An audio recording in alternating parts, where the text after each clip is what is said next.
माँ तू सबसे प्यारी है, माँ तू जग में न्यारी है। माँ तू सबसे प्यारी है, माँ तू जग में न्यारी है। अपने आंचल में रखना, अपने आंचल में रखना। हमें वरदानों से भरना। माँ तू सबसे प्यारी है, माँ तू जग में न्यारी है। माँ तू सबसे प्यारी है, माँ तू जग में न्यारी है। Mr. Rajan Samuel, a great missionary in Hindi heartland, first class with distinction.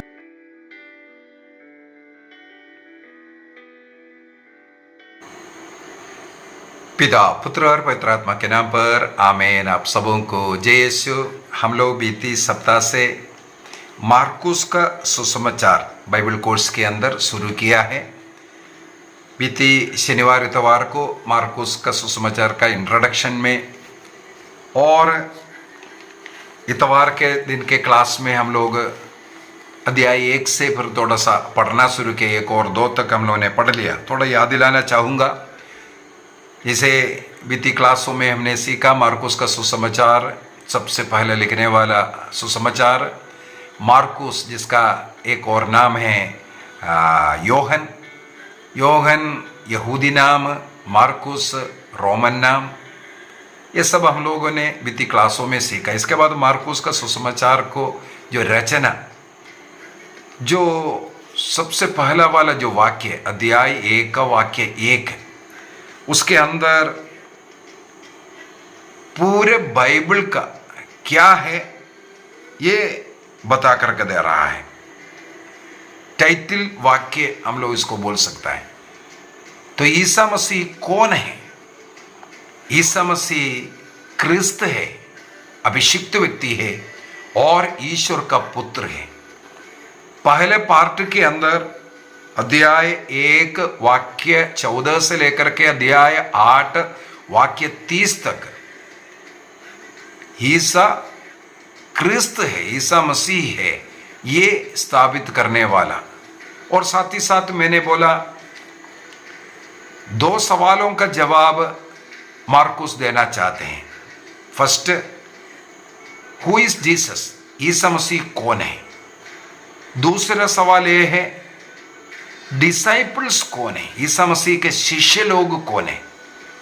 इन 2 सवालों का उत्तर ही इन अध्यायों में हम लोग पढ़ते पढ़ते जा रहे हैं। ईसा मसीह क्रिस्त है, अभिषिक्त है, जो पुराने विधान में बोला हुआ, उसके विषय में पहला पार्ट में। ईसा मसीह ईश्वर का पुत्र है, इसका उत्तर सेकंड पार्ट में हमें मिलेगा। तो आज हम लोग इसी प्रकार थोड़ा सा और आगे बढ़ेंगे। अध्याय 3 से थोड़ा सा पढ़ना शुरू करेंगे। अध्याय 3 को अगर देखेंगे, सबसे पहले सूखे हाथ वाले का चंगाई के विषय में लिखा हुआ है। वो सभागृह के अंदर सूखे हाथ वाले को देखा। विशेषकर हम लोगों को ईसा मसीह के कई चमत्कार विश्राम दिवस के दिन में करता हुआ, क्योंकि यहूदी लोगों के टीचिंग के अनुसार 613 नियम उपनियम सब मिलकर के लोगों के ऊपर थोपा हुआ है। 10 आज्ञाओं को 613 नियमों में कर दिया। तो विश्राम दिवस के विषय में ही 50 नियम है। उसके अनुसार विश्राम दिवस में ऐसा कोई कार्य नहीं कर सकता। मैंने मत्ती के सुसमाचार में इसी के ऊपर क्लास लिया, इसलिए ज़्यादा नहीं बताऊंगा। विश्राम दिवस के विषय में, क्यों विश्राम दिवस का स्वामी है, सब क्लास हम लोगों ने मत्ती के सुसमाचार के अंदर एक विशेष अलग क्लास ही लिया था। तो यहाँ पर विश्राम दिवस के दिन में ईसा मसीह ने सभागृह के अंदर, सिनेगोग में, एक सूखे हाथ वाले का हाथ ठीक करते हुए, हाथ को बढ़ाओ बोला, वो नॉर्मल हो गया। इस प्रकार एक चमत्कार दिखाते हुए उन लोगों को फिर से बता रहा है ईसा मसीह विश्राम दिवस में काम कर सकता है करके। और उन लोगों का ये जो नियमावली है, जो नियम बना कर रखा है, वो गलत है करके तो कई जगहों पर प्रभु ने इसका स्थापित किया है। और मैंने बीती क्लास में बता कर दिया, मार्कुस का सुसमाचार में हम लोगों को अध्याय 2 से ही ईसा मसीह के विरोध करने वालों को देख सकता है, चाहे वो फरीसी हो चाहे शास्त्री हो, ईसा मसीह का विरोध वहां से करना शुरू किया। ये भी देखो, साबत के दिन में, विश्राम दिवस के दिन में ऐसा कार्य करना तो विरोध ही शुरू होता है। वाक्य 6 के अंदर हम लोग पढ़ते, अध्याय 3 का वाक्य 6 के अंदर पढ़ते, इस पर फरीसी बाहर निकलकर तुरंत हेरोदियों के साथ ईसा के विरुद्ध परामर्श करने लगे कि हम किस तरह उनका सर्वनाश करें। इसका मतलब मार्कुस अपने सुसमाचार का स्टार्टिंग में ही उनका दुख भोग, उनका मृत्यु को धीरे धीरे दिखाना शुरू कर दिया। तो यहाँ पर ये साफ साफ बोल दिया है हम उनका कैसे सर्वनाश करें। इसके बाद हम लोग ईसा मसीह ने 12 शिष्यों को नियुक्त करता हुआ पाते हैं। वहां से एक वाक्य उठाना चाहूंगा, वाक्य 14 और 15 में प्रभु प्रार्थना किया। प्रार्थना करने के बाद, रात्रि भर प्रार्थना करने के बाद नीचे उतर करके वो शिष्य गणों में से 72 से 12 को विशेष कार्य के लिए चुन रहा है।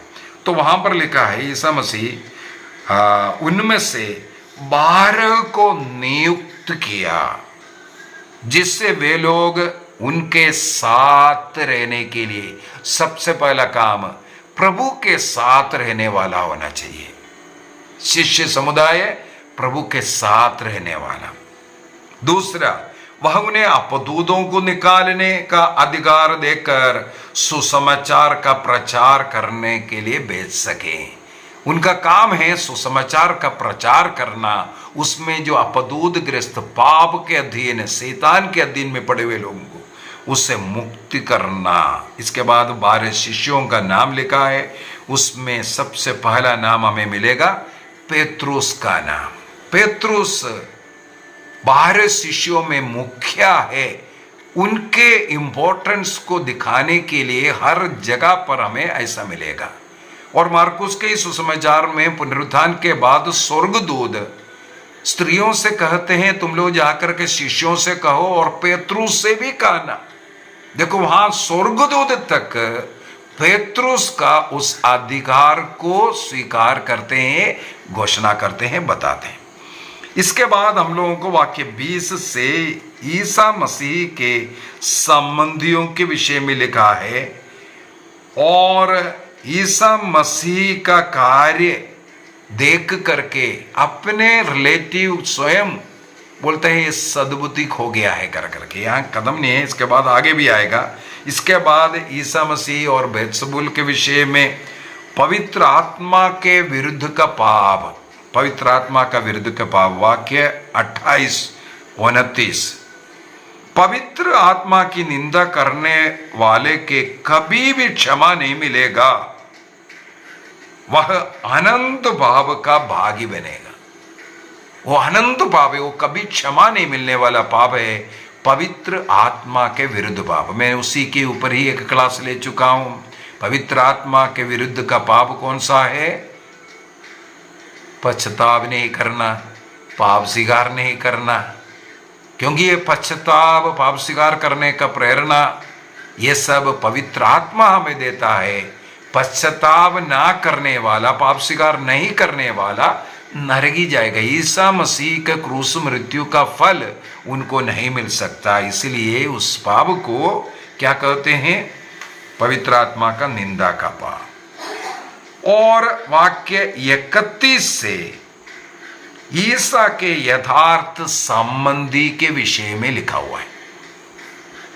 अनेकों बार इसके ऊपर भी हम लोगों ने चर्चा कर चुका है। ईसा मसीह के माँ और भाई बहने ईसा मसीह से मिलने के लिए आया।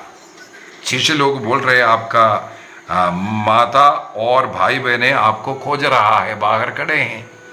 तब प्रभु अपने चारों ओर बैठे हुए लोगों पर दृष्टि दौड़ा करके बोलते हैं, वाक्य 34, यह है मेरी माता और मेरे भाई।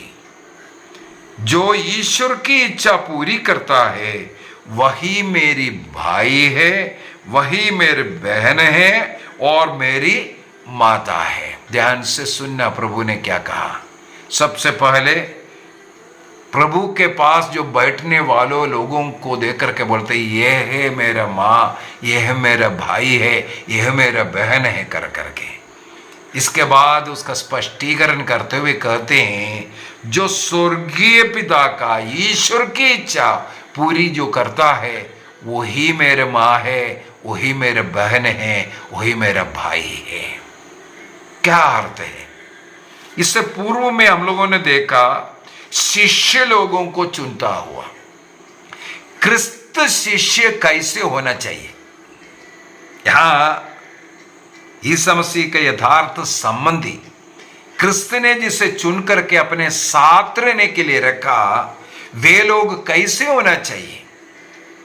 उनको भी प्रभु ने जिसे चुना और नियुक्त किया, उनको भी प्रभु का भाई बनने का, बहन बनने का, मां बनने का एक अवसर प्रभु हम लोगों को दे रहा है। यहां पर प्रभु ईसा मसीह अपने मां का या भाई बहनों का अनादर नहीं करते, अनादर नहीं करते।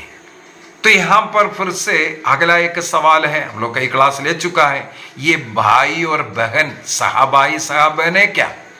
इसके लिए देखो वाक्य 20 से मैंने बोल करके दिया, ईसा मसीह के संबंधी बोल करके, जो उनके जो रिलेटिव्स हैं, सबसे पहले यहां उसी को बोल करके दिया। वाक्य 20-21 के अंदर उसके विषय में बता करके दिया।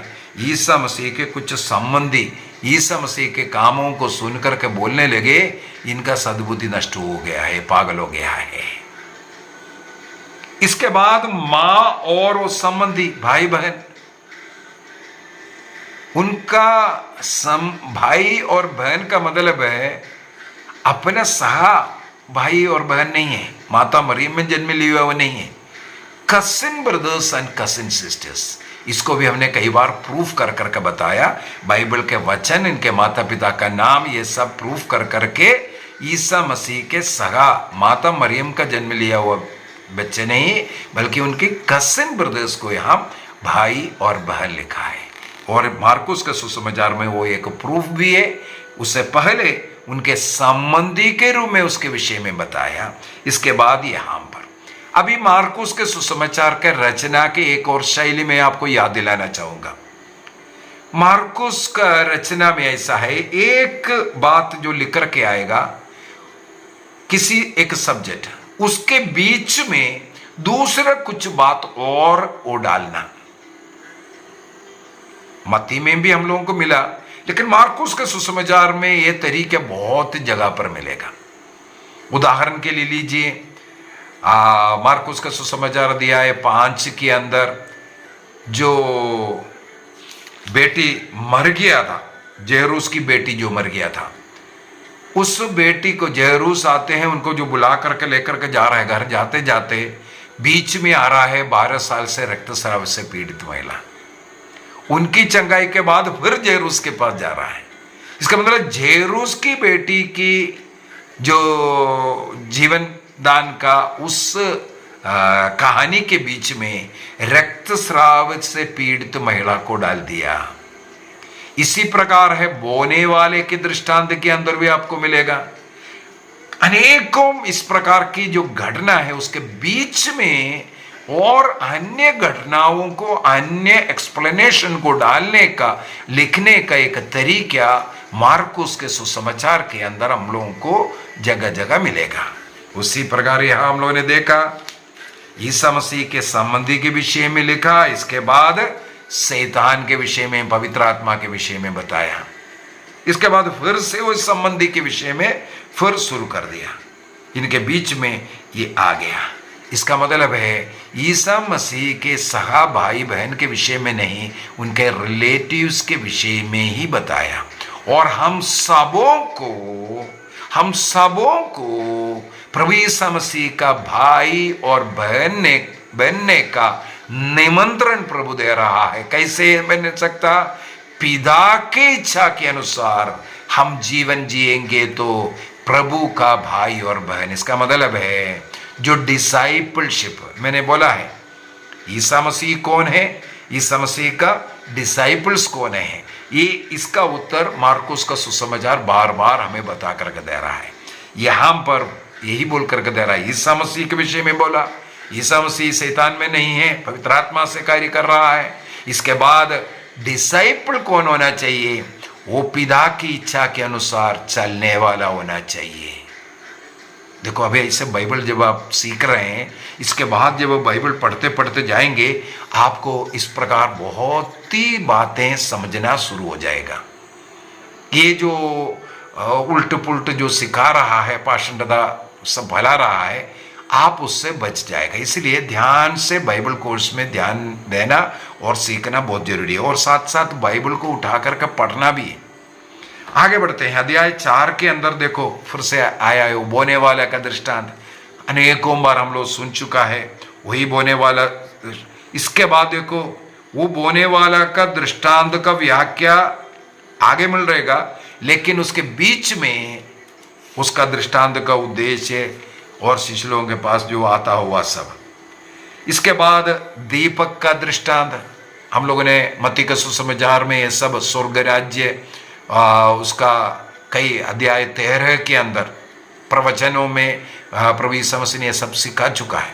तो यहाँ वहाँ पर अध्याय 5 में जो दीपक जला करके दीपट के नीचे नहीं ऊपर रखता है, ये सब जो बोल कर दे रहे हैं, कौन है ये दीपक? प्रभु यीशु मसीह। प्रभु यीशु मसीह को छिपाए नहीं रखना, सुसमाचार को छिपाए नहीं रखना, उसको लोगों को देना है, ये सब सिखाने वाला। इसके बाद नाप का दृष्टांत है, बढ़ने वाले बीज का। स्वर्ग राज्य बढ़ने वाले एक बीज के समान है। शुरू में छोटा छोटा दिखेगा, वो बढ़ते बढ़ते जाता है, जैसे राई के दाना बढ़ता है। और क्यों दृष्टांतों का प्रयोग करता है? वाक्य 34 में आकर के, अध्याय 4 वाक्य 34 में आकर के हम लोगों को मिलेगा, बिना दृष्टांत के लोगों से कुछ नहीं करते थे। इसका मतलब प्रभु यीशु मसीह दृष्टांतों में ही लोगों को समझाते थे। कई दृष्टांत लोग नहीं समझता था, लेकिन शिष्य लोग बाद में जाकर के, वो आगे लिखा है, एकांत में अपने शिष्यों को सब बातें बाद में समझाते थे। और यही बात हम लोगों को अध्याय 3 के अंदर भी मिला। दृष्टांतों का उद्देश्य बोल करके 4:10 से ईसा के अनुयायियों और 12 ने एकांत में उनसे दृष्टांतों का अर्थ पूछा। देखो एक सब कनेक्टेड है, यहां कुछ है वहां कुछ है, उसके बीच में कुछ और बातें बता कर दे रहा है। इसके बाद आंधी को ईसा मसीह नाव में, मत्ती के सुसमाचार में अध्याय 8 में हम लोगों को मिला, वो यहाँ पर अध्याय 4 के अंदर मिल रहा है। किस प्रकार आंधी को वो शांत किया है। इसके बाद अध्याय 5 का गरसेने के जो अपतूदग्रस्त के विषय में, वहाँ मत्ती के सुसमाचार में 2 जन मिला था, क्यों है, ये सब उसका क्लास हम लोग सीख चुका है। और आगे बढ़ते हैं, क्यों सुअरों में भेजा, क्यों सुअरों को नष्ट होने दिया, इसका सब क्लास हम लोगों ने मत्ती के सुसमाचार में सीखा। मैंने बोला है उस प्रदेश अन्य जाति के अपवित्र जगह था, पाप की जगह था। सुअरों में जाना, सुअरों को समुद्र में डुबा करके उस शैतान को, और सुअर वो अपवित्रता का चिन्ह है, उसको पूरा निकालना, समुद्र में फेंकना, अर्थात उस प्रदेश को क्लीन किया। ये सब सीख चुका है हम लोग। इसके बाद जेरूस की बेटी और रक्तस्राव से पीड़ित महिला का, ये भी हम लोग अनेकों बार समझने वाला, सीखने वाली चीज है। अध्याय 6 के अंदर नासरत अपने देश, ईसा नाजरी अपना देश है, लेकिन उस नासरत के अपने लोग ईसा मसीह पर विश्वास नहीं करता था। वो लोग क्या बोल रहा है वाक्य 3 के अंदर, क्या ये बड़ई का बड़ई नहीं है? ये भी तो बड़ई है। इसके बाद कहते हैं मरियम का बेटा है, याकूब, यूसुफ, यूदस और सिमोन इनका भाई। देखो इनके भाइयों का चारों का नाम, और इनकी बहनें हमारे साथ हैं। तो 4 भाई और बहनों का क्लास हम लोग कई बार ले चुका है, इसलिए इसमें नहीं जा रहा है। इसके बाद 12 शिष्यों को सुसमाचार के लिए भेज रहा है, उसका वाक्य 13 को मैं उठाना चाहूँगा। ईसा मसीह 2-2 कर के शिष्यों को भेजा, और वे लोग क्या किया? वाक्य 12 में लिखा, वे चले गए, उन्होंने लोगों को पश्चाताप का उपदेश दिया। शिष्य लोग यही करना है। देखो शिष्य लोग कौन है? ईसा मसीह कौन है? इसके विषय में वो आंधी को शांत कर रहा है, रोगियों को चंगा कर रहा है, अपदूतों को निकाल रहा है। इसके द्वारा Isa Masih who is Jesus, इसका उत्तर। इसके बाद अभी ईसा मसीह अपने शिष्यों से भी काम कराना, प्रैक्टिकल करवाना शुरू किया। तो वे लोग जाकर के अपदूतों को निकालना और पश्चाताप का उपदेश देना। वाक्य 13 में लिखा है, बहुत से अपदूतों को निकाला और बहुत से रोगियों पर तेल लगाकर उन्हें चंगा कर दिया। तेल लगाकर उन्हें चंगा कर दिया। यदि याकूब का पत्र अध्याय 5 वाक्य 14 को भी पढ़ेंगे, वहां पर भी लिखा है, चर्च के जो पुरोहित है उन्हें बुलाओ, यदि कोई बीमार है वो इस प्रकार तेल लगा करके आपके लिए प्रार्थना करेगा चंगाई। मतलब जो रोग की विलेपन संस्कार, इसका मतलब ईसा मसीह के चेले लोगों के द्वारा ईसा मसीह ने ये ऑयल लगा करके चंगाई के लिए अपदूतों को निकालने का अधिकार दिया। वो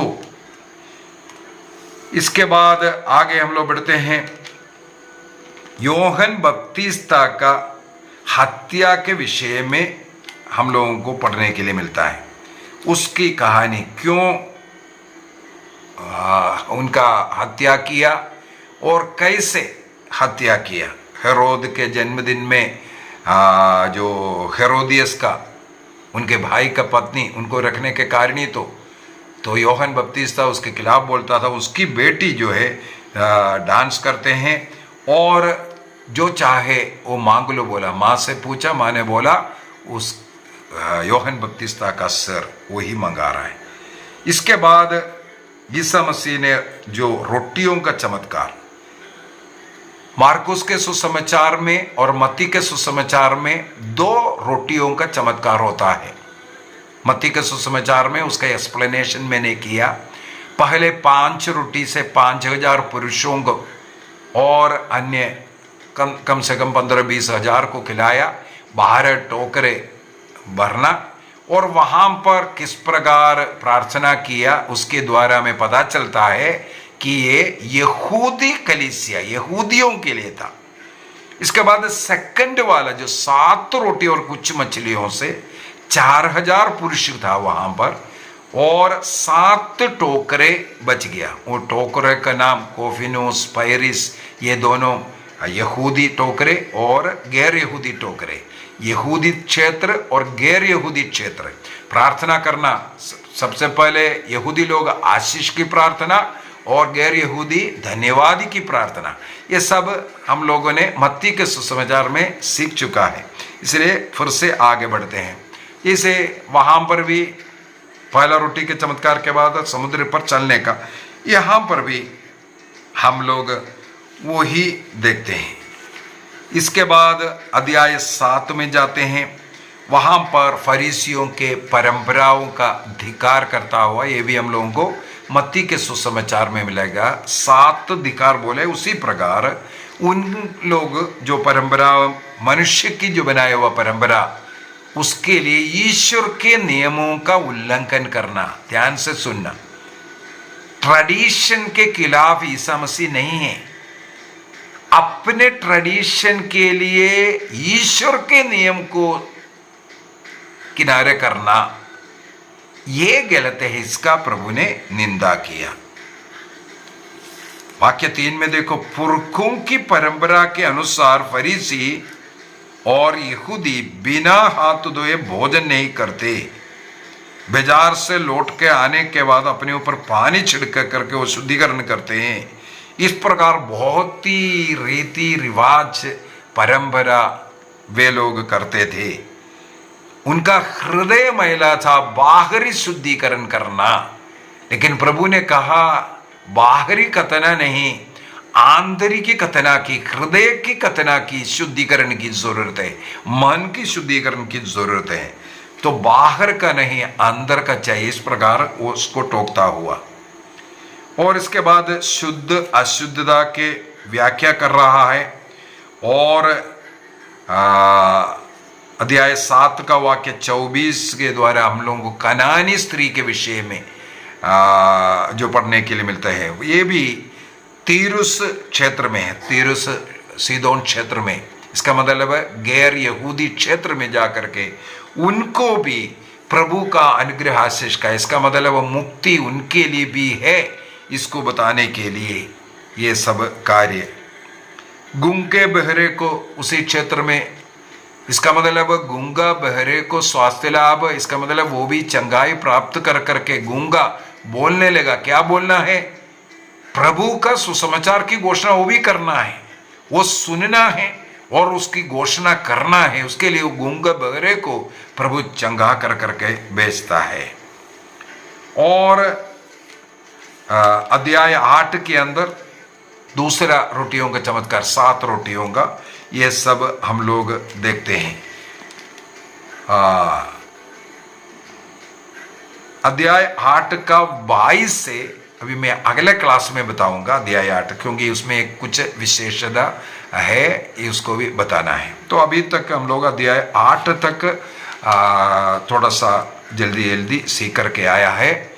यदि इनमें आपको कुछ और सुनने की ज़रूरत है, जिसके विषय में आपको डाउट है, वो भी आप पूछ सकते हैं। कई क्लास में इस प्रकार ले चुका हूँ, तो आप पढ़ लीजिए। जिस प्रकार हम लोग समझते हुए आ रहे हैं क्या है इसका सही अर्थ, उसी प्रकार समझते हुए और साथ ही साथ पढ़ते जाएंगे, तभी हम लोगों को बाइबल अच्छी तरह सीख पाएगा। आइए अपनी आंखें बंद करें, प्रभु को धन्यवाद दें। आज हम लोगों ने मार्कुस का सुसमाचार का, विशेषकर प्रभु के संबंधियों के विषय में, हम सबों को प्रभु निमंत्रण देते हैं उनका भाई बहन बनने के लिए।